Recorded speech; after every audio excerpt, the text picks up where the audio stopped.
दुनिया की आबादी का तकरीबन 2/3 यानी 5 अरब से ज़्यादा लोग इंटरनेट का इस्तेमाल करते हैं।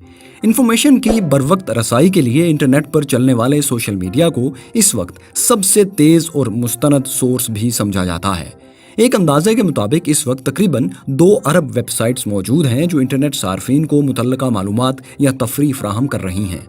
लेकिन क्या आपने कभी सोचा है कि ये इंटरनेट कैसे काम करता है? ये अरबों इंटरनेट सार्फिन और 2 बिलियन वेबसाइट्स आपस में किस तरह मुंसलिक हैं? इंटरनेट का मालिक कौन है और कौन इस इंटरनेट को कंट्रोल कर सकता है? इस मौजू से मुतल्लिक दीगर दिलचस्प सवालात के जवाबात भी हमारी इस वीडियो का मौजू हैं। दोस्तों, इंटरनेट की मौजूदा शक्ल जिससे हम लोग वाकिफ हैं, इसके पीछे लाखों करोड़ों कंप्यूटर्स का एक ग्लोबल नेटवर्क कार फरमा है जो मुख्तलिफ लेयर्स की शक्ल में इस नेटवर्क से जुड़ा हुआ है। ऑनलाइन शॉपिंग हो या सोशल मीडिया का इस्तेमाल, किसी भी मौजू पर मालूमात हासिल करनी हो या ऑनलाइन गेम्स खेलनी हो, इंटरनेट का इस्तेमाल दुनिया के तकरीबन हर शोबे में नजर आता है। इंटरनेट पर कोई भी कंटेंट देखने के लिए एक मखसूस वेबसाइट को विजिट करना होता है जहां पर यह कंटेंट मौजूद होता है।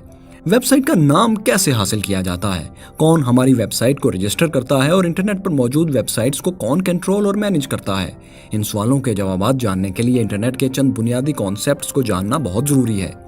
आपकी स्क्रीन पर चलने वाली इस वीडियो का डाटा गूगल या यूट्यूब के एक डाटा सेंटर पर महफूज है जो आपसे हज़ारों किलोमीटर दूर हो सकता है। इस वीडियो डाटा का अपने सोर्स यानी डाटा सेंटर से एंड यूज़र यानी मोबाइल या लैपटॉप स्क्रीन तक पहुंचने का तवील सफ़र नहायत दिलचस्प और नाकाबिले यकीन है। इंटरनेट पर मौजूद कोई भी मवाद जब हम तक पहुंचता है वो मुतल्लका सेंटर्स के अंदर किसी डाटा स्टोरेज डिवाइस जैसा कि सॉलिड स्टेट डिवाइस SSD में महफूज होता है। बिल्कुल हमारे लैपटॉप की हार्ड डिस्क की तरह ये SSD किसी ताकतवर कंप्यूटर जिसे सर्वर कहते हैं उसकी अंदरूनी मेमोरी के तौर पर काम करती है। सर्वर का काम वीडियो या दीगर महफूज शुदा मवाद को यूज़र की दरख्वास्त पर उसे फराहम करना है। अब चैलेंज ये है कि डाटा सेंटर में महफूज डाटा को आपकी डिवाइस पर कैसे मुंतकिल किया जाए। दोस्तों, इंटरनेट के इस प्रोसेस को समझने के लिए पहले हम IP यानी इंटरनेट प्रोटोकॉल एड्रेस के कॉन्सेप्ट को समझते हैं। हर डिवाइस जो इंटरनेट से मुंसलिक है, चाहे वो सर्वर हो, कंप्यूटर हो या मोबाइल फ़ोन, इनफरादी तौर पर नंबरों के एक सीक्वेंस से पहचाना जाता है जिसे IP एड्रेस कहा जाता है। जिस तरह आपके घर की मुनफरिद शिनाख्त आपके घर का एड्रेस होता है और आपको जो भी ख़त भेजा जाता है वो आपके घर के पते की वजह से आप तक पहुंचता है, बिल्कुल उसी तरह इंटरनेट की दुनिया में एक IP एड्रेस शिपिंग एड्रेस के तौर पर इस्तेमाल होता है जिसके ज़रिए तमाम मालूमात अपनी मंजिल तक पहुंचती हैं। आपके मोबाइल फ़ोन या लैपटॉप को आपका internet service provider IP address assign करता है। इस तरह डाटा सेंटर में मौजूद सर्वर का भी एक IP एड्रेस होता है। सर्वर आपका अपना कंप्यूटर और लैपटॉप भी हो सकता है, लेकिन बड़ी वेबसाइट्स का डाटा महफूज करने के लिए एक अलग और ताकतवर सर्वर दरकार होता है।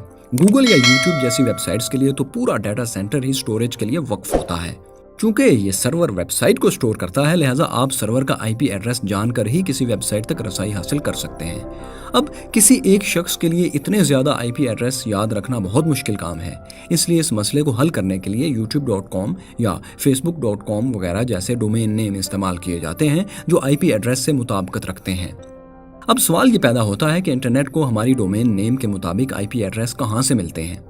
इस मकसद के लिए इंटरनेट एक बड़ी फ़ोन बुक का इस्तेमाल करता है जिसे DNS यानी डोमेन नेम सिस्टम कहा जाता है। जिस तरह आपके मोबाइल फ़ोन में किसी शख्स के नाम से उसका मोबाइल नंबर महफूज होता है, उसी तरह DNS सर्वर डोमेन नेम से मुतल्लका IP एड्रेस फराहम करता है।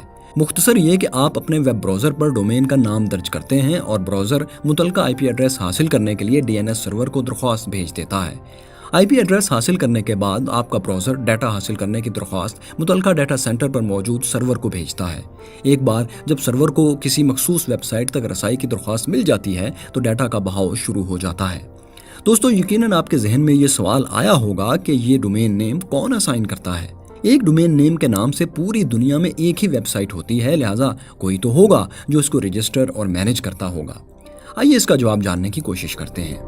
किसी भी वेबसाइट लिंक के 2 अहम हिस्से होते हैं, एक डोमेन नेम और एक टॉप लेवल डोमेन। मिसाल के तौर पर www.youtube.com में YouTube डोमेन नेम है और .com टॉप लेवल डोमेन है। जब आप अपनी कोई वेबसाइट तख्लीक करते हैं तो आपको इसका डोमेन नेम रजिस्टर करवाना होता है। इसी तरह वेबसाइट पर मौजूद मवाद को डाटा को महफूज करने के लिए एक वेब सर्वर भी दरकार होता है, जिसका जिक्र हम पहले ही कर चुके हैं। कुछ वेबसाइट्स ऐसी हैं जो आपकी वेबसाइट्स के डाटा को महफूज करने के लिए अपनी खिदमात पेश करती हैं। इन्हें होस्टिंग वेबसाइट्स कहा जाता है। डोमेन नेम की रजिस्ट्रेशन और पूरे डोमेन नेम सिस्टम यानी DNS की मैनेजमेंट का काम जिस इदारे के जिम्मे है वो ICANN है। ICANN यानी internet corporation of assigned names and numbers का इंटरनेट की दुनिया में बहुत अहम किरदार है। ICANN ही ये फैसला करता है कि कौन कौन सी टॉप लेवल डोमेन्स हो सकती हैं। टॉप लेवल डोमेन के लिए बाकायदा बिडिंग होती है और जो कंपनीज टॉप लेवल डोमेन्स खरीदती हैं उन्हें रजिस्ट्रीज कहा जाता है। जैसा कि .com डोमेन वेरीसाइन नामी कंपनी की मलकियत है। इसके बाद आते हैं रजिस्ट्रार्स जैसा कि domain.com या godaddy.com। ICANN अपने तस्दीक शुदा डोमेन रजिस्ट्रार्स के जरिए डोमेन नेम सिस्टम यानी DNS को मैनेज करता है। रजिस्ट्रार्स खुद किसी टॉप लेवल डोमेन के मालिक तो नहीं होते, लेकिन ICANN की तरफ से इन्हें यह इख्तियार दिया गया है कि वो आपका मतलूबा डोमेन नेम आपको फरोख्त और रजिस्टर कर सकते हैं। दोस्तों, इसी तरह IP एड्रेसेस को मैनेज करने का काम इंटरनेट असाइंड नंबर अथॉरिटी यानी IANA के पास है, जो ICANN का ही एक ज़ेली इदारा है। इंटरनेट को इस तरह स्टैंडर्डाइज करना इसलिए ज़रूरी है ताकि दुनिया में बैठा कोई शख्स, चाहे वो न्यूयॉर्क में हो, बीजिंग में या लाहौर में, उसकी बनाई हुई वेबसाइट दुनिया के तमाम इंटरनेट सार्फिन की दस्तरस में हो। और ये इसी सूरत मुमकिन है जब इन वेबसाइट्स की इंटरनेट पर स्टोरेज और सार्फिन तक डाटा ट्रांसमिशन का निज़ाम पूरी दुनिया में यकसा हो, एक जैसा हो। ज़ाहिर ऐसा लगता है कि ICANN अपने वसी तर इख्तियारात के साथ इंटरनेट को मुकम्मल कंट्रोल कर सकता है और शायद ये इदारा ही इंटरनेट का मालिक है, लेकिन दोस्तों ऐसा नहीं है। ICANN एक रेगुलेटरी अथॉरिटी ज़रूर है, लेकिन इंटरनेट बजाते खुद एक डिसेंट्रलाइज्ड नेटवर्क है, बल्कि बहुत सारे अलग अलग नेटवर्क्स का एक मजमुआ है। कोई भी कंप्यूटर जो इंटरनेट के साथ कनेक्टेड है वो इंटरनेट को बनाता है और इस तरह इस नेटवर्क में शामिल होकर हर कंप्यूटर या सर्वर एक नेट की तरह एक दूसरे से मिला हुआ है। इस बिना पर यह कहा जा सकता है कि कोई भी इंटरनेट का मालिक नहीं है और हर कोई इंटरनेट का मालिक है। दोस्तों, आइए हम ये जानने की कोशिश करते हैं कि दुनिया के तमाम इंटरनेट सार्फिन और वेबसाइट सर्वर्स आपस में किस तरह कनेक्टेड हैं और इनके दरमियान डाटा ट्रांसमिशन किस तरह होती है। डाटा को एक जगह से दूसरी जगह तक पहुंचाने का एक आसान तरीका सैटेलाइट का इस्तेमाल भी हो सकता है।